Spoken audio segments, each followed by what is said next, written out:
Hey there, it's Professor S, and for about the next 5 minutes I want to introduce to you an important group of organic molecules called carbohydrates. And I'm going to focus here very much on the actual molecules and not the stuff you hear online from a nutritional standpoint, not all of which is entirely accurate.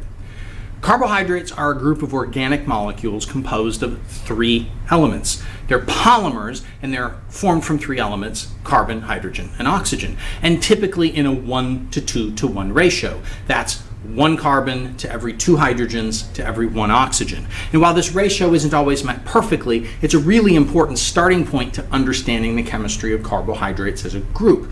See, it's 1 carbon for every 2 hydrogens and an oxygen. It's CH2O, carbon, water, carbohydrate, there's the name. But it's more than that. It's 1 oxygen per carbon. That means a lot of oxygen-hydrogen bonds, a lot of hydroxyl groups, and so carbohydrates are hydrophilic polymers.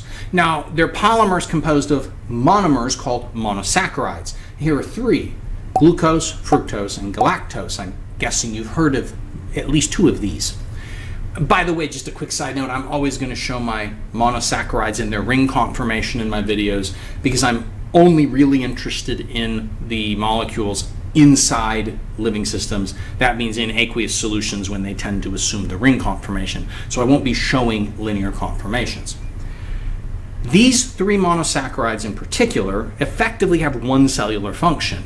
They're a fuel source.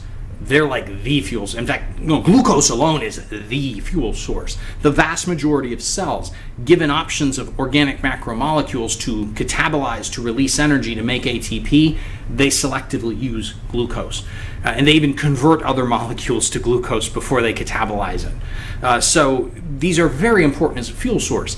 But while these 3 hexose, 6 carbon sugars are fuel sources, take ribose and deoxyribose here.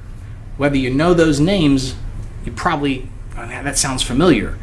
Deoxyribonucleic acid, DNA, contains deoxyribose. Ribonucleic acid, RNA, contains ribose sugars. These 2 pentose 5-carbon sugars are used to construct nucleotides, which are used to construct nucleic acids. And so when I talk about monosaccharides being used as a building block, I don't simply mean to build larger polymers of carbohydrates. Some of them are used to build altogether other groups of organic molecules.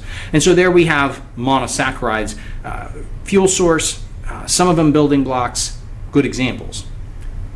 Before I go, I want to introduce a concept that in my experience doesn't get presented very early in textbooks, and I think that's a mistake because it keeps students from knowing early something that will help them later.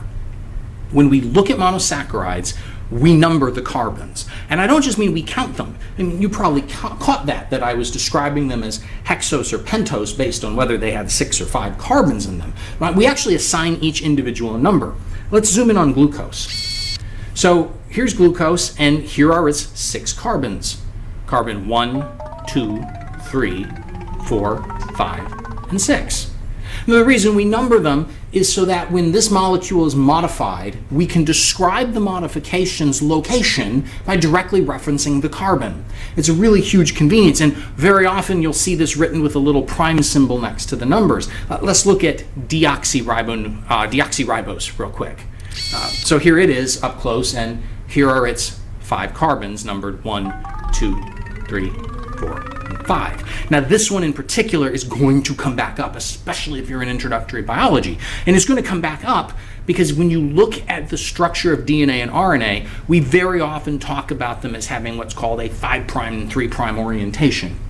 That 5' and 3' refer to the carbons in the sugars because particular bonds in forming nucleic acids are formed at particular carbons of the 2 sugars, and then we use that as a landmark to describe the orientation of the larger molecule. So when you down the line see DNA and RNA and here 3' and 5', think back to numbering the carbons in monosaccharides because that's what that's all about.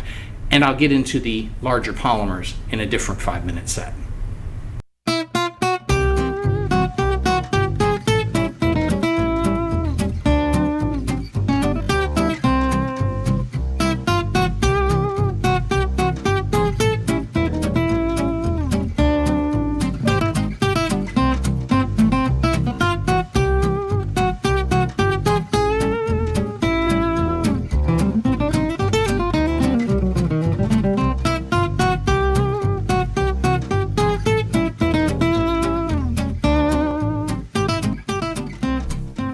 this is just going to be just a regular take, right? Yes, a completely normal take. Like no projectiles, no... None of that.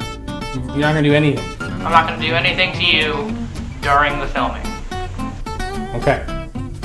Hey, this is Professor S, and if you enjoyed that video, here are a couple others that you might enjoy as well. And don't forget to hit the button to subscribe so you can see everything that I'm putting out as it comes out. Thanks a lot. Is that good? Yes, perfect.